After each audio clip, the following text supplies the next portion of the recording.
book go and specifically buy titles that I identified that I wanted them to get. Why? Well, I said, well, if these people are the best sellers at Amazon, they must be saying something that's worth saying. And the guy who wrote my book knew nothing about eBay. So first thing I did is go to eBay or Amazon and say, get your hands on these 5 books. We got it.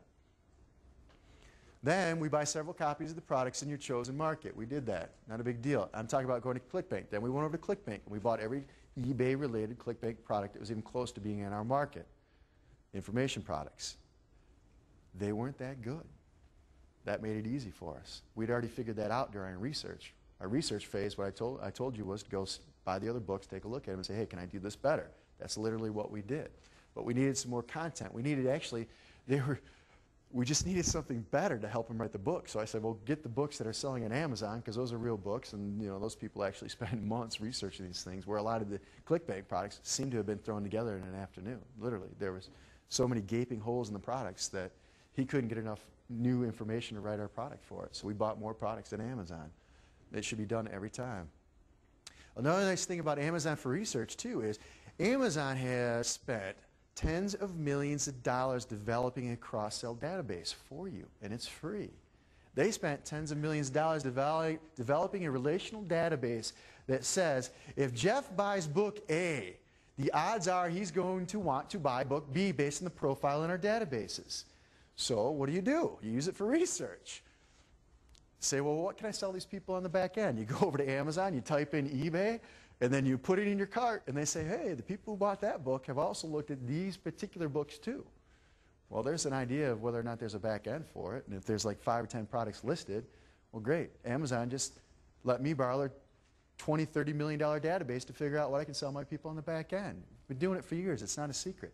Use the tools that are available for you. If you're selling via Clickbank, then buy the top 3 selling products in your market.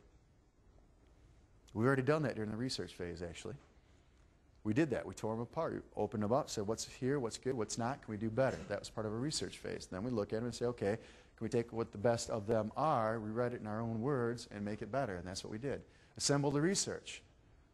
InfoMillions, we talked about this earlier. Bob Serling wrote it. It's a great course. If you're in the club, it's in there. If you're not in the club and you're in TKP and you don't have it, let me know. We'll get it to you. It's literally the course. My partner had never written an info product before in his life, and he didn't know anything about eBay.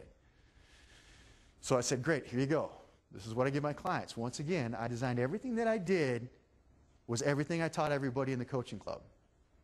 So what did I do? I gave them something I already gave the coaching club once again. Gave them a course that's in there. Said, this is exactly what I tell my clients to use. I want you to use this to write your first book. He never wrote a book before until he did this. Write down the best ideas from each content source in 3x5 note cards. What did Jeff Walker say earlier? He went back to high school when they taught him how to write a bestseller. Build up the anticipation on page 219, he said. That's where you reach the peak and it all goes down from there. Same thing in high school, building a book. Man, they taught you how to do it in 9th grade. You go to the research library and you get out your 3x5 cards and you write down all the best ideas. If you need to give attribution, write down the attribution, which means if you're taking an exact quote from somebody, give them credit for it.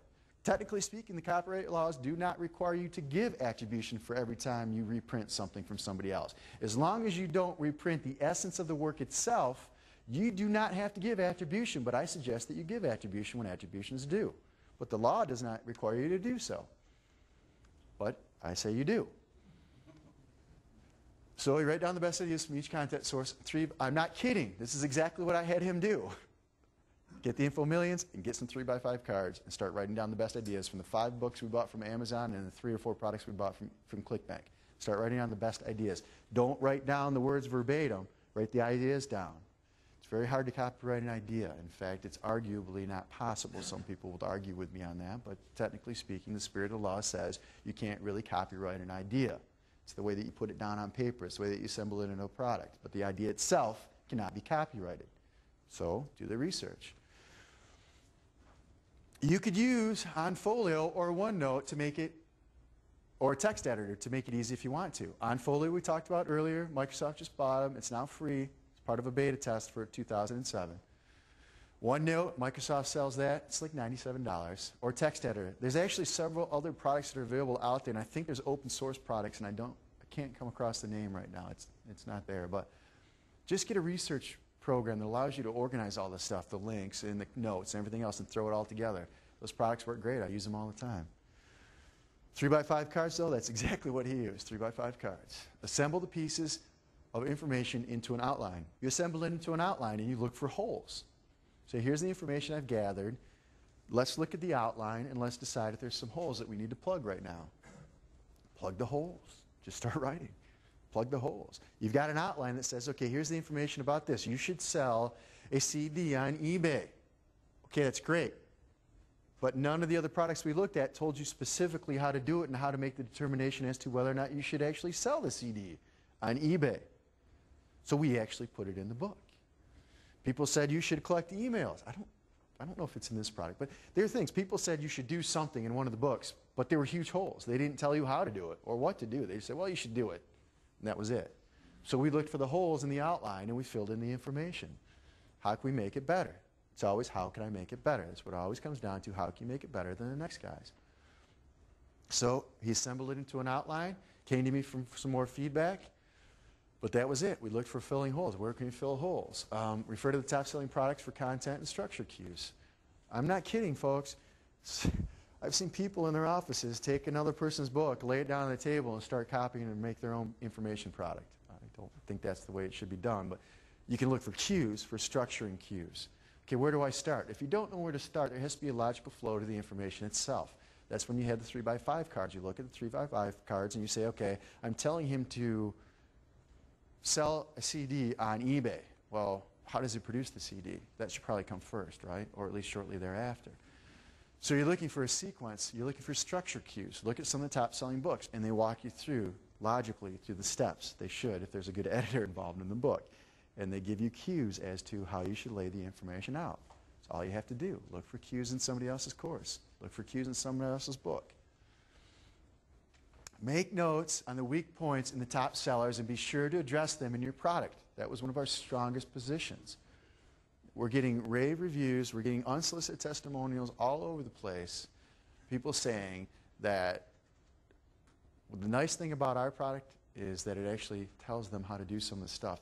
All the other products just tell you to do it, but they don't tell you how to do it. For example, he told us what to do, but didn't show us how to do it. I already talked about that. A lot of those books say, here's what you do, but they don't show you how to do it. So we filled in the blanks. And people like to see specific, concrete examples. I've said in my club over and over again, it's not step by step. I'm not going to take it by the hand. My biggest value can be giving ideas. And if you need help, I can answer the questions for you.